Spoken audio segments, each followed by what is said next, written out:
Hi guys, it's your girl Ginger Snaps and I'm back with more 90 Day Fiance fuckery. And listen, this week it is emphasis on fuckery. All right, listen, wait one goddamn minute. I am speechless right now. So, okay, Sunday nights, I was doing my usual, getting my kids ready for school, cooking, laundry, and then I settled in, to watch 90 Day Fiance, right? So I'm watching. The past couple of weeks, I'm like, they're winding down, and so it's the build up to the tell-all. So the episodes are getting really boring now. So I just watch because, it's just my thing to do every Sunday evening. It's a ritual now. So I'm watching. It's a season finale. Everyone's crying. Boo hoo hoo. They're leaving. The Reverend Benjamin is leaving Akini. She's sobbing, which is bullshit. And Darcy, Tom, they're FaceTiming each other and Tom can't stand her. And, Darcy once again gets played. And Becky at the airport with Zied, boo hoo hoo, the usual goodbyes and whatnot. Then we see pitiful Caesar in his apartment making, scrambled eggs because he has ran out of money because he sends all his, paychecks or whatever to Maria, the infamous mythical Maria, right? So, it's the same old, oh, how can he be so stupid? Caesar's so stupid. He looks pitiful. He sits on the couch with that stupid robot smile with his blockhead and texts Maria, I can't wait to see you soon. So it's still the same old bullshit. Fine. All right. Okay. It's over. So I'm waiting for the tell-all to come on next. But TLC, you wily coyote. TLC, listen, TLC, I cannot. I just can't with TLC. Y'all know what y'all doing. There's a reason why they kept Caesar on this whole, because I couldn't for the life of me figure out why is Caesar still on? Why are they entertaining this stupid storyline? And now I really think Caesar is just not putting on a show. He's just pitiful. And Maria is playing the game and she played him like a fiddle. Okay. So, let me backtrack. So it looks like they're moving on to the tell-all, but no, wait, right? I see someone coming up. I see some blonde strands. And I sat there, my jaw dropped. My eyes got wider and wider. And I just, you guys, it was Maria. I couldn't believe, shout out to Auntie's advice because I watched her reaction. Did you guys see her reaction? Her reaction was my reaction, and when I watched her reaction, I could not stop laughing. Shout out to her, but I just couldn't. But listen, I stopped, and I had to give thanks to the Lord Almighty because I never thought this day would come. I thought this girl.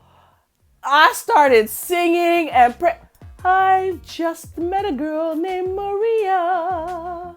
And suddenly I found how wonderful a sound can be Maria.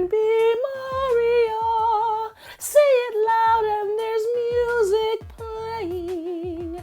Say it soft and it's almost like, okay, let me stop. Sorry guys, that's West Side Story. I'm a theater geek. All right, but that's how I was like, what? I could not believe my eyes. All right. Okay, we're over the disbelief. Were you guys shocked? I couldn't I can't, guys. Okay.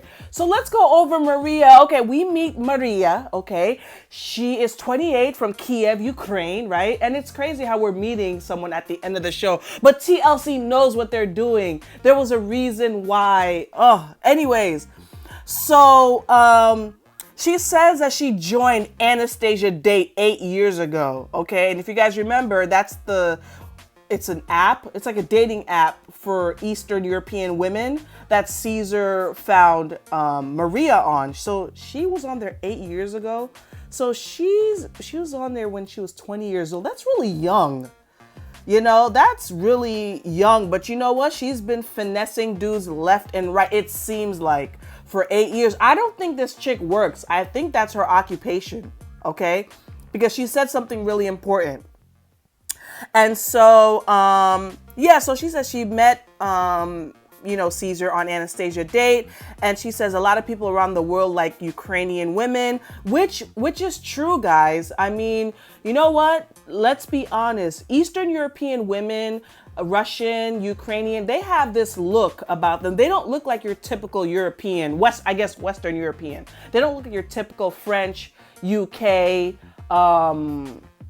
who do we know from UK? Oh, okay. Okay.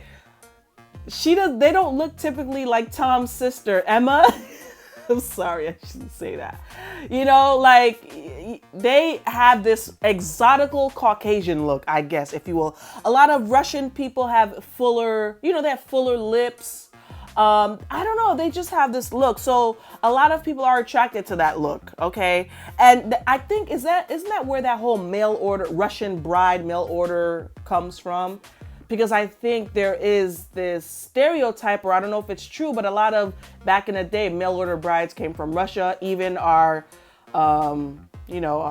president's wife is from that area too. And, politics aside, his wife is she's pretty, she's gorgeous, she's very model-esque. She has that look too. And I think the ex-wife too, all the Ivankas and all that, they're very exotical, Eastern European.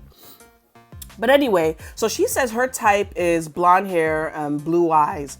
And so TLC shady producers asked if she's attracted to Caesar, and shocker, she's not. She is playing him like a fiddle, you guys. I don't feel bad. Caesar is so dumb. Caesar, you are sitting there taking these pictures with your Sunday's best, your Sunday suit from Men's Warehouse, and you are rocking a toddler tie, and you are really thinking that you are doing the damn thing, sending her your stupid robotic videos, and you have no idea what this chick likes, what she's into. Have you seen her? So we pan over to Ukraine, and this girl is living the life. This girl is very attractive. She is, in her mind, she's very high class. She seems pretentious. She's materialistic. She's shopping, dropping 400, Kiev dollars all at once. And, she says she's been all around the world except for the United States. She has Beverly Hills taste, so you can imagine the kinds of guys that she entertains, that she really truly entertains and hangs out with. She's not going to come over to Mexico to be with a nail tech. That's what she says. She clowns his occupation as a nail tech. So she sits and has lunch with her equally, materialistic friends. And I think these girls are all swindlers. They're all, I don't know if they're escorts. I cannot say that because escorts imply that, they are having intercourse with these men. But they sit and they are having lunch, her and all of her scheming girlfriends. And they ask her about her trip to Dubai. And she says it was great and it was wonderful. And, Caesar made it seem like this girl was so poor and downtrodden and she just couldn't escape due to political unrest and turmoil, in Ukraine. Meanwhile, this girl is globetrotting and living her best life. I can't up and go to freaking Dubai. I would love to, But anyways, yeah, so this girl has played Caesar to the utmost. And so they asked her about her trip, and she says it was wonderful, it went great. And they asked her if she met someone, and she says no. And why would she admit that? She didn't say no, sorry. She says she'll tell them later. So of course this girl is not going to admit any of her personal business on camera, because this girl knows how to play the game. And she also did say in the earlier segment that she does talk to other men. She's not exclusively speaking to just Caesar. So you know this girl is just finessing all around the world. She's a Carmen Sandiego finesser, okay, of the Ukraine. And so they asked her, are you and Caesar back together? And she says they're friends. And Caesar, you know, believes that they are back together. And they ask her, you know, what did they ask her? Does anyone else send her money? And she quickly says no. Of course, again, why would she admit that? Then Caesar will stop sending her money, or all the other men will stop sending her money. Of course she's going to say no. And so Caesar is in a really bad space. I believe that Caesar is being played. He doesn't know. And maybe it's just a coincidence that Caesar is an aspiring actor or model, but I think he was played. Now seeing Maria, he was finessed, you know? And I think they asked how much does he send her or something. And she's like, to us, $40,000 is a lot of money, right, you guys? To her, those apparently are crumbs. And I couldn't believe she said that. She says, yeah, again, like I said earlier, she's like, yeah, you think a guy who does nails can send me enough money? Yeah, right. He needs to get his money game up, actually. He needs to send her more money so he can get back into her good graces, aka fake relationship. Which, this is just all around foul, you guys. Even though Caesar is a dummy, but these women, you know, and Caesar is out of his league. He is out of his league because these women usually deal with men who are powerful men, multi-millionaires, billionaires. And so throwing a chick $250,000 is nothing. That's why she scoffed at his measly $40,000 or his $800 a month.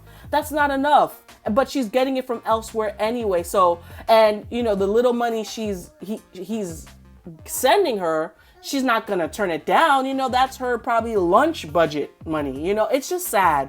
It really is. So you guys, thanks for watching. Don't forget to like and subscribe. This was a shocker, and TLC did this on purpose. TLC knows what they're doing. This threw me for a loop. This had to be the biggest, you know, ending. This was crazy. So let me know in the comments, do you think Caesar and Maria drummed up this storyline? Or do you think just Maria is just swindling him, playing him for a fool, and that he really is, you know, she did some voodoo on him? I don't know what this chick did, but she has this dude fiending and he's never even met her. You know, why would she come and pal around in Mexico with a nail tech?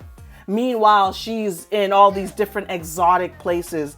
It's just, she played him, okay? Point blank period with his toddler tie. So again, guys, thanks for watching. Leave all your comments. I want to see what everyone thought of this because this threw me for a loop. All right, guys? Bye.